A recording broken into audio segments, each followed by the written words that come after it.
Now we are going to another important concept, that is the combination of continuous functions. Combinations.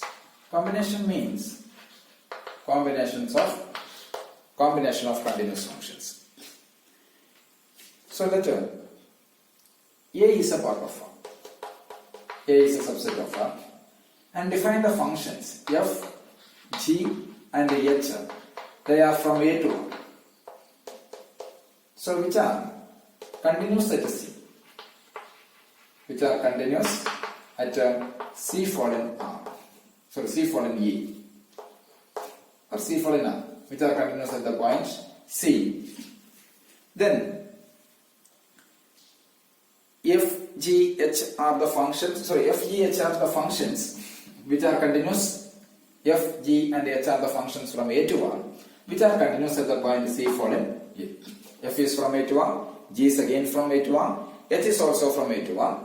All of these three functions are continuous at C following E. Then what about F plus G? Surely this F plus G is continuous at C following E. That's our first result.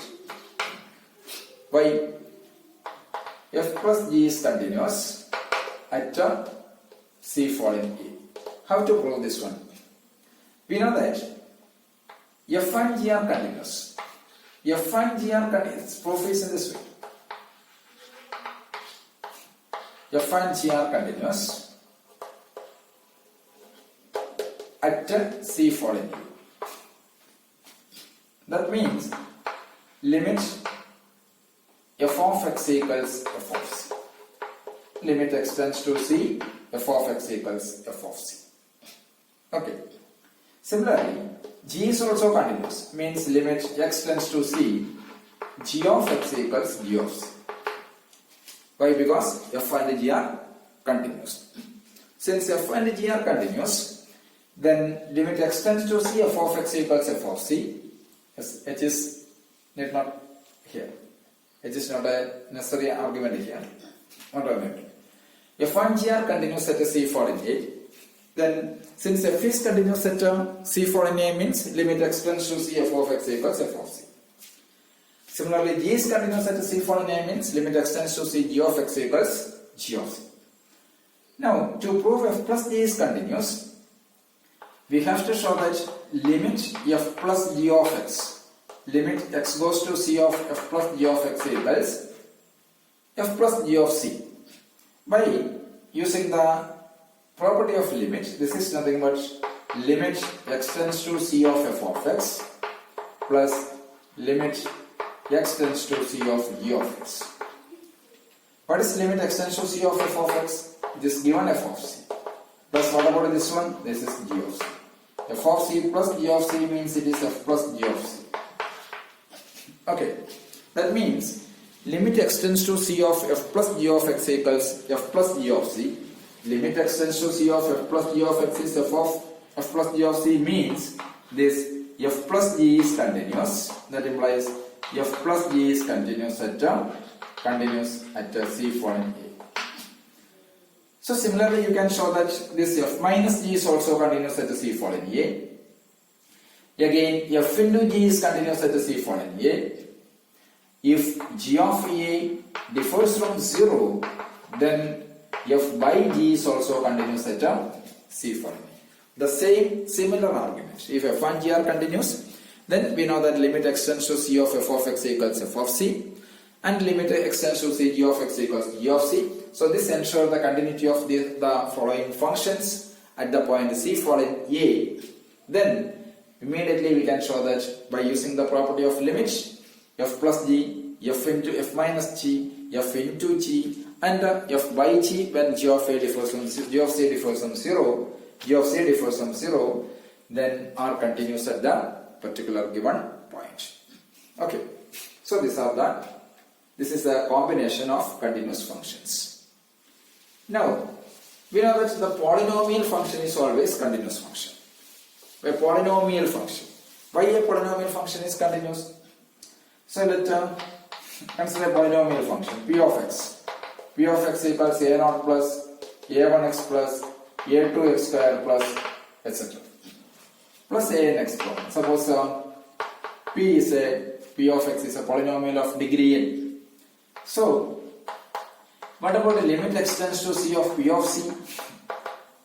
Limit extends to c of p of c is a0 plus a1c plus a2c square plus etc. plus a n c power n. What is p of c? If you replace x by c, then you get same answer, a0 plus a1c plus a2c square plus etc. a n c power n. So from here we have limit extends to c, p of x equals p of c.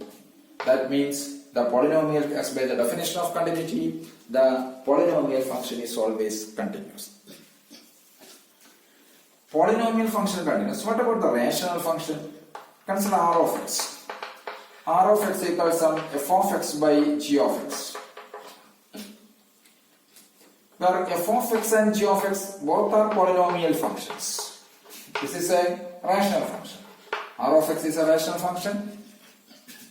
When r of x equals f of x by g of x, a rational function means a function is of the form f of x by g of x, where f of x and g of x are polynomial functions. Clearly r of x is a rational function. Why? Because it is of the form f of x by g of x. Both the numerator and denominator are polynomial functions. We know that polynomial functions are continuous. So clearly f of x and g of x are continuous functions. We know that when f and g are continuous, f by g is also continuous whenever the denominator differs from 0. So clearly, since f and g are continuous, they are polynomial functions. Polynomial functions are continuous, so they are continuous. So f of x by g of x is also continuous. Hence r of x is continuous. That means a rational function is always continuous. A rational function is continuous. So polynomial function is a continuous function, and a rational function is also a continuous function. Okay. What about the continuity of a sine function? Can you say that sine function is continuous? Sine function. So we see that, we know that for all x of n r, modulus of sin x, mod sin x less than or equals, for all x of n r, mod sin x less than or equals x, or mod sin x less than or equals mod x. And mod cos x less than or equals 1. So this is a well-known result. For all x of n r, mod sin x less than or equals mod x and mod cos x equals 1. How to obtain this one? We know that mod cos x, this is immediate from here. Mod cos x less than or equals 1. This should implies minus 1 less than or equals cos x less than or equals 1. Okay. Integrating on both sides means integral minus 1 dx less than or equals integral cos x dx less than or equals integral 1 dx. You can integrate on both sides. Integral minus 1 dx means minus x. So minus x less than or equals integral cos x means sin x less than or equals integral 1 dx. X. Minus x less than or equals sin x less than or equals x means mod sin x less than or equals x. So mod sin x less than or equals simply x, not mod x. Mod sin x less than or equals x for all x of all in R. Agreed. So by using this idea, we can show sine function is a continuous function. For that, let sine function is a continuous function means if c fall in R, to prove sine is continuous at the c, it is enough to show that modulus of this is enough to show that modulus of sin x minus sin c less than some epsilon. This is the requirement. Okay, provided mod x minus c less than that. So to show sine function is continuous at the c, then we have to show that if mod x minus c less than delta, Then mod sin x minus sin c less than some epsilon. What about sin x minus sin c? It's of the form sin c minus sin d. What is sin c minus sin d? It is sin c minus sin d is 2 sin c plus d by 2. 2 sin c plus d by 2. 2 sin c minus d by 2 and cos c plus d by 2. Sin c minus sin d. Sin c minus sin d is 2 cos c plus d by 2. It is nothing but it is 2 cos c plus d by 2 into sin c minus d by 2. This is sin c minus sin d. So sin x minus sin c is, it is 2 cos c plus d by 2, c plus d by 2 into sin c minus d by 2. So this means modulus of sin x minus sin c. Mod sin x minus sin c equals 2 into modulus of sin x minus c by 2 into modulus of cos x plus c by 2. Which is less than or equals 2 into, we know that mod sin x less than or equals x for all x fall in R. Since c fall in R, x minus c also fall in R, x minus c by 2 also presents in R. So it is less than or equals 2 into modulus of x minus c by 2. Instead of x, here it is x minus c by 2. Mod sin x less than or equals x. So mod sin x minus c by 2 less than or equals mod x minus, less than or equals, yes, x minus c by 2 into mod cos x plus c by 2. Mod cos x plus c by 2, mod cos x less than or equals 1. So it is mod cos, it is less than or equals 1. So it is less than or equals modulus of x minus c. Agreed?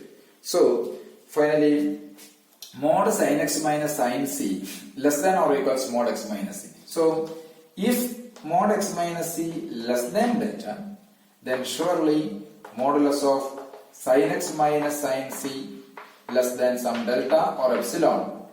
Okay, so clearly sine is a continuous function. Okay, sine function is a continuous function. Similarly, we can prove the cosine function is also continuous function. By the same argument, you can choose mod cos x minus cos c. Cos x minus cos c. So finally you have, it is again mod x minus c. Then after using this idea, you can prove that cosine function is also a continuous function. So sine function and cosine function are continuous. Now listen, suppose f of x is continuous. F of x is continuous at c following e, where f is from a to 1. What about a mod f of x? Is mod f of x is continuous? To prove mod f of x is continuous at c following e, we have to it is enough to show that modulus of mod f of x minus modulus of mod f of c. Consider this one. Consider modulus of mod f of x minus mod f of c. F is continuous. F is continuous at c following e. That means for all epsilon positive, there exists delta positive, such that modulus of f of x minus f of c should be less than epsilon, provided modulus of x minus c less than delta. But what about the modulus of, now to prove mod f of x is continuous at c, it is enough to show that mod f of x tends to mod f of c if x tends to c. So this is our requirement. To prove mod f of x is continuous at c, it is enough to show that if x goes to c, then mod f of x goes to mod f of c. So far, consider this one. Consider modulus of mod f of x minus mod f of c. We know that modulus of mod a minus mod b less than or equals modulus of a minus b. So this is a familiar result. Modulus of mod a minus mod b less than or equals mod a minus b. So clearly it is less than or equals modulus of f of x minus f of c. Okay. But the continuity of f of x at x equals c, which ensure that mod f of x minus f of c is strictly less than epsilon. So modulus of mod f of x minus mod f of c less than epsilon. Since epsilon being arbitrary, we know that modulus of f of x goes to modulus of f of c. So clearly, when f is continuous at c, then mod f of x is also continuous at the same point. Okay.